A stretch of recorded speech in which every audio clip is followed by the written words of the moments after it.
Next part है નીચેના શબ્દોનો उपयोग કરી वाक्य बनाओ। अब यहाँ पर शब्द दिए हुए हैं जिसके ऊपर से हमें वाक्य बनाना है। फर्स्ट में क्या वर्ड है? रुमाल। तो अब ये रुमाल को हमें वाक्य में बनाना है। तो आ बंसीनो रुमाल छे।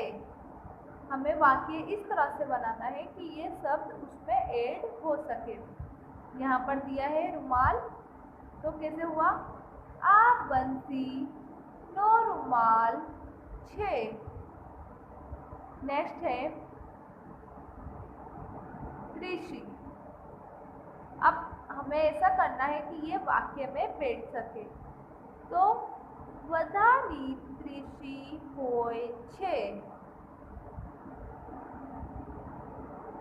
Next books. अब हमें इस तरह से करना है कि ये बुक्स जो हम वाक्य बनाए उसमें बैठ सके। बुक्स पर पंखी बैठो छे। रुपयो। अब इस रुपयों को हमें हमारे वाक्य में बिठाना है। आ 2 रुपयो छे। द्राक्ष। हमें द्राक्ष को जो हम शब्द बनाएंगे उसमें बिठाना है। द्राक्ष खाड़ा छे।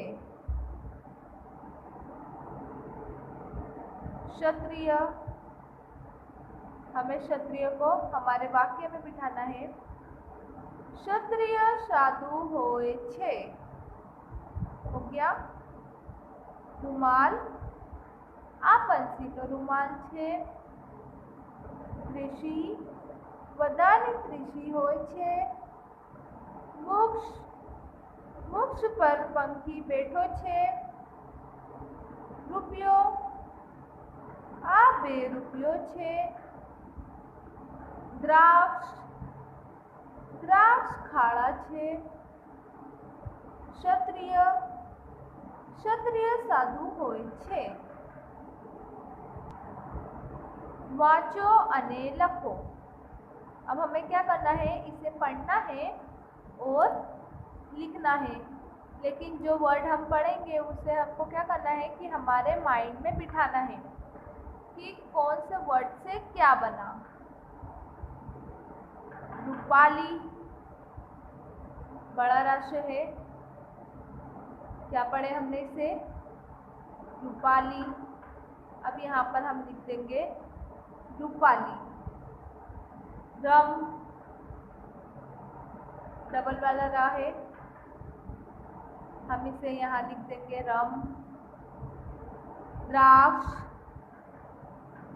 हम यहाँ पर सेम लिख देंगे द्राक्ष। कृषि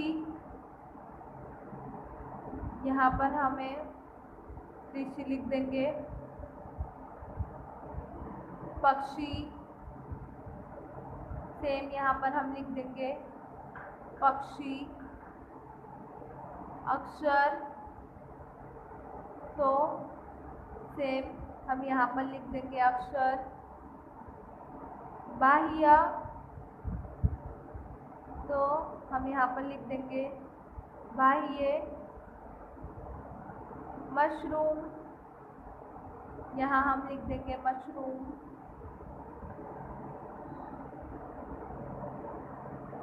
भरूच सेम लिख देंगे भरूच। सिर यहाँ हम लिख देंगे सिर। अक्षरदेह तो यहाँ पर हम सेम लिख देंगे अक्षरदेह। रुमाल यहाँ लिख देंगे रुमाल। परीक्षा यहाँ लिख देंगे परीक्षा। प्रदक्षिणा यहाँ लिख देंगे प्रदक्षिणा। अब जो हमने पढ़े उसे हमने क्या किया? लिखा और समझा।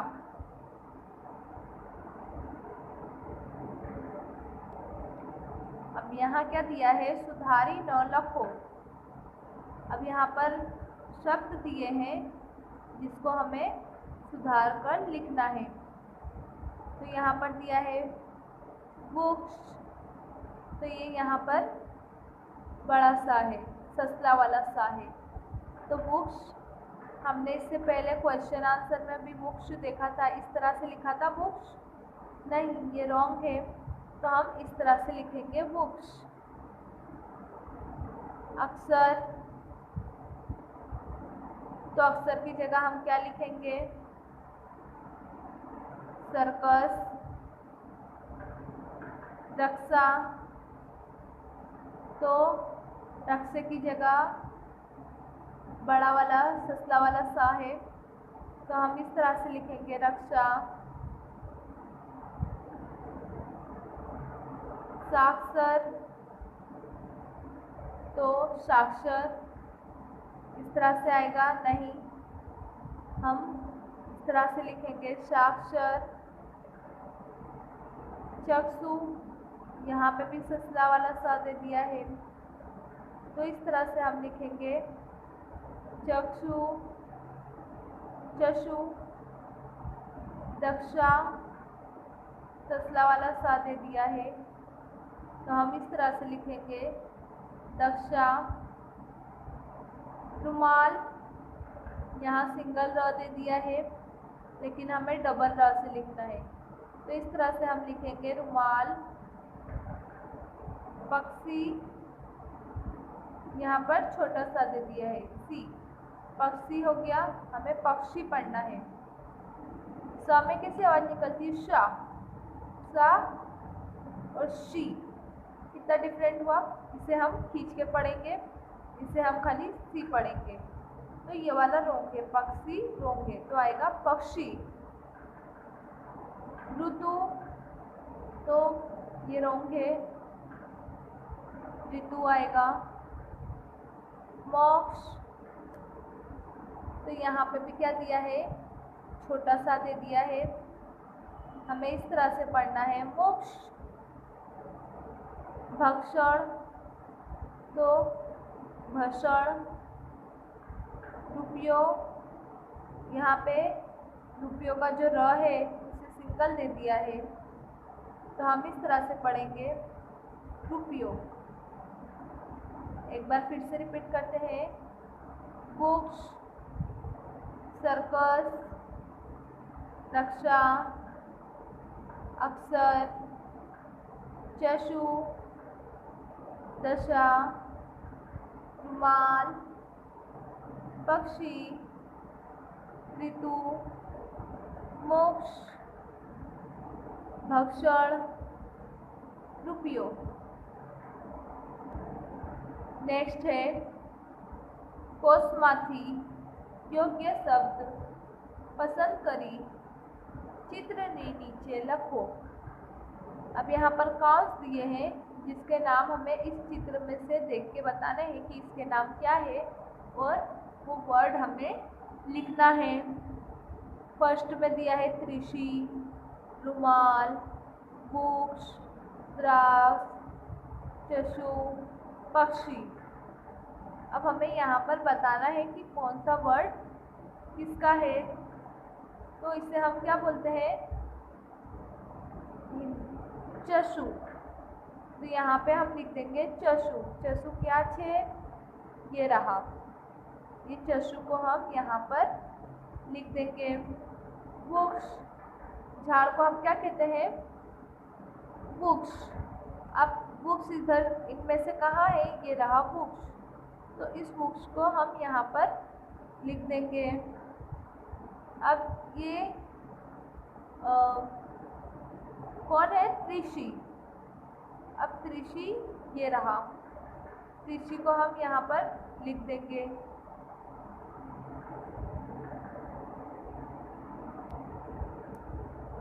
ये क्या है, एक पंखी है। अब इसे हम पक्षी भी कहते हैं, तो हम इसे क्या लिखेंगे, पक्षी। अब ये क्या है, किस आकार का दिख रहा है, रुमाल की तरह दिख रहा है, तो ये क्या होगा? रुमाल। तो यहाँ हम लिख देंगे रुमाल। ये क्या है? ग्रेप्स यानी अंगूर। तो इसे हम क्या पढ़ेंगे? द्राक्ष। तो यहाँ हम लिख देंगे द्राक्ष। चक्षु, वृक्ष, ऋषि, पक्षी, रुमाल, द्राक्ष।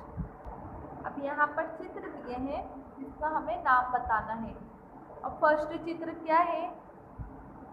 पपैया है। इसमें कौन सा कलर रहता है? पीला। इसका जो छिलका रहता है वो पीला होता है और जो इसके अंदर बीज होते हैं वो काले काले और छोटे छोटे होते हैं।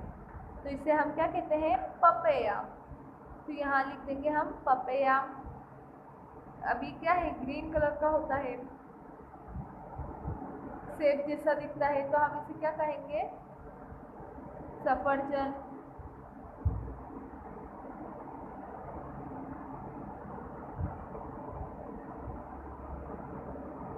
अब नेक्स्ट पिक्चर्स काय की दिख रही है आपको? इसमें हमें पीले कलर करना है और इसे हम कहेंगे केरी। नेक्स्ट है किस आकार में दिख रही है? नारंगी के आकार में दिख रही है, तो हमें यहाँ पर ऑरेंज कलर करके और लिख देना है नारंगी।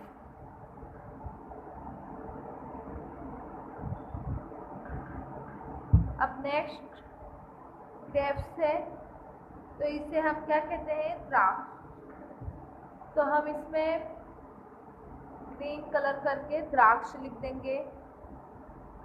नेक्स्ट पिक्चर से तरबूज। तो हम इसमें क्या तरबूज में कौन सा कलर होता है? जो उसका छिलका होता है वो ग्रीन कलर का होता है और अंदर से वो ऑरेंज होता है। तो हम यहाँ पर लिख देंगे तरबूज। पार्ट 1 में हमने कौवे की स्टोरी देखी थी। यहाँ पर कौवा दिया है, वो आसमान में उड़ रहा है। सेकेंड पिक्चर्स में दिया है वो एक डाल पर आके बैठ गया है। थर्ड पे दिया है कि वो डाल के बाद एक जो पानी का मटका होता है उस पे आके बैठ गया है। नेक्स्ट पिक्चर में दिया है जो कौवा है वो जो जमीन में छोटे छोटे पत्थर पड़े हैं वो अपनी चोंच में ले रहा है, यानी उसको उठा रहा है। किसे? पत्थर को।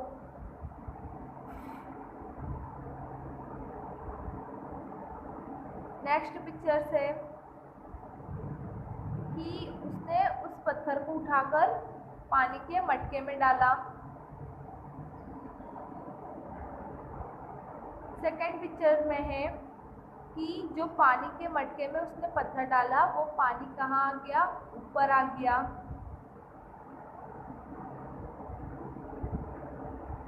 नेक्स्ट पिक्चर में दिया है कि उस कौवे ने उस पानी को पिया। एंड नेक्स्ट लास्ट पिक्चर है कि उसने पानी पीने के बाद अपनी प्यास बुझाई और वापस अपने घर की ओर चल पड़ा। अब इस स्टोरी में क्या दिया है कि एक कौवा रहता है जो सैर करता है आसमान में, लेकिन उसे लगती है प्यास। तो वो क्या करता है कि आसमान से वो उतरकर एक झाड़ पे उस पर आकर बैठ जाता है और वो पानी को तलाश करने लगता है, यानी इधर उधर ढूंढने लगता है। तभी उसे जमीन में एक मट्टी का जो है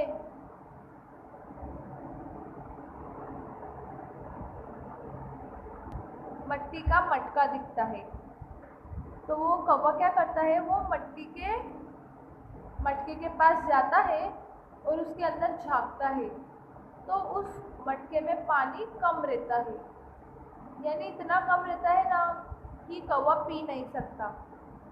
तो वो क्या करता है कि पानी को ऊपर लाने के लिए वो आइडिया लगाता है कि क्यों ना मैं इसके अंदर छोटे छोटे पत्थर डाल दूँ, तो पत्थर के वजन से पानी ऊपर आ जाएगा और मैं इसे आसानी से पी लूँगा। तब कौवा क्या करता है कि मटकी के आसपास पत्थर पड़े होते हैं, वो उस पत्थर को लाता है और पानी के मटके में डालना शुरू कर देता है। वो अपने पत्थर को कैसे लाता है, जो उसकी चोंच होती है उसमें एक एक दो दो कंकर फंसा कर और वो लेकर आता है पत्थर को, और लाकर वो उस पानी की मटकी में डाल देता है। फिर डालने के बाद वो पानी जो होता है वो धीरे धीरे ऊपर आने लगता है। पहले वो डालता है तो वो पानी आधा थोड़ा सी ऊपर आता है, फिर थोड़ा सी और डालता है तो थोड़ा सी ऊपर आता है, फिर थोड़ा डालता है तो थोड़ा ऊपर आता है। तो यानी वो इतना ऊपर नहीं आ पाता वो पानी कि कौवा अपनी प्यास बुझा ले। तब वो क्या करता है कि उसके अंदर पत्थर इतना डालता है कि पानी उस तक आ पहुँचे। तभी वो और पत्थर जमा करता है और फिर पानी में डाल देता है। जब पानी में बहुत सारे पत्थर हो जाते हैं तो जो पानी है वो ऊपर आ जाता है। तो कौवा देखता है पानी ऊपर आ गया तो वो बहुत खुश होता है और क्या करता है कि अपनी जो गला है उसका उसे तर करता है, गीला करता है, प्यास बुझाता है, और प्यास बुझाने के बाद वो अपने घर की ओर रवाना हो जाता है। अब यहाँ पर क्या बताया, कौवे की समझदारी। कौवा जो है वो बहुत समझदार रहता है। वो सोचता है कि अगर मैं मटके के अंदर पानी के लिए झुकूंगा या अंदर जाऊंगा तो मैं मर जाऊंगा। तो वो दिमाग लगाता है, आइडिया लगाता है कि क्यों ना मैं इसके अंदर पत्थर डालूं और जब ये पानी ऊपर आ जाए तो मैं इसे पी लूं और पी के अपनी प्यास बुझा लूं। तो वो इसी तरह से धीरे धीरे करके पत्थर इकट्ठा करता है और उस पानी की मटकी में डालना शुरू कर देता है।